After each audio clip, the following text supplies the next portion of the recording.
Elon Musk ने Twitter की नई सीईओ का नाम घोषित कर दिया है।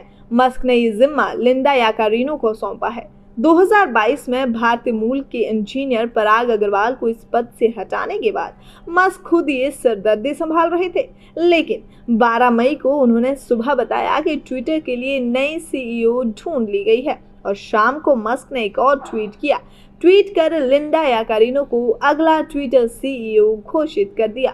अब ये बताया जा रहा है कि उनका आगे का प्लान क्या हो सकता है, इसका थोड़ा बहुत आइडिया हमें एलॉन मस्क के एक और ट्वीट से मिल गया।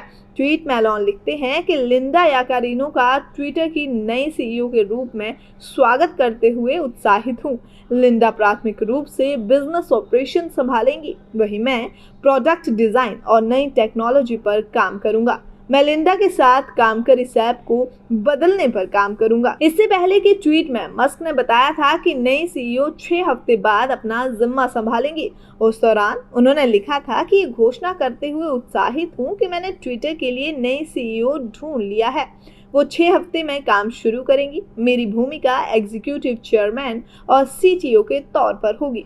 चलिए अब आपको ये भी बता देते हैं कि आखिर लिंडा याकारिनो हैं कौन। लिंडा 2011 से एनबीसी यूनिवर्सल के साथ काम कर रही थी। उनके लिंक्डइन अकाउंट के मुताबिक वो एनबीसी की वैश्विक एडवाइजरिंग और पार्टनरशिप का जिम्मा संभालती थी। उन्होंने 1981 से 1985 के बीच लिबरल आर्ट्स और टेलीकम्युनिकेशन की स्टडीज की हैं। एनबीसी से पहले लिंडा ने अंतर्राष्ट्रीय मीडिया कंपनी टर्नर ग्रुप के साथ 19 साल काम किया है। वहां वो सेल्स, मार्केटिंग और अधिग्रहण विभाग में काम करती थी। उन्हें एंटरटेनमेंट इंडस्ट्री की सबसे ताकतवर महिलाओं में से एक होने का अवार्ड भी मिल चुका है। देखिए, नए सीईओ के घोषित होने से ये बात तो साफ है कि एलॉन मस्क सीईओ नहीं बनना चाहते थे और पिछले साल नवंबर महीने में एलॉन मस्क ने ट्वीट कर $44 बिलियन यानी कि लगभग 3.5 लाख करोड़ रुपए में इसे खरीदा था। इसके कुछ हफ्ते बाद ही मस्क ने डेलावेयर की एक अदालत में बताया था कि वो किसी भी कंपनी का सीईओ नहीं बनना चाहते हैं। अब मीडिया रिपोर्ट्स के मुताबिक मस्क ने अदालत में कहा था कि मैं ट्विटर पर अपना समय कम करने और ट्विटर चलाने के लिए किसी और को खोजने की सोच रहा हूं। इसके 1 महीने बाद मस्क ने ट्वीट में लिखा कि जैसे ही मुझे इस काम के लिए कोई सीईओ मिल जाएगा, मैं सीईओ पद से इस्तीफा दे दूंगा। अब मीडिया रिपोर्ट्स की माने तो ट्विटर के नए सीईओ की घोषणा के बाद मस्क की इलेक्ट्रिकल कार कंपनी टेस्ला के शेयरों में लगभग 2% की वृद्धि हुई है।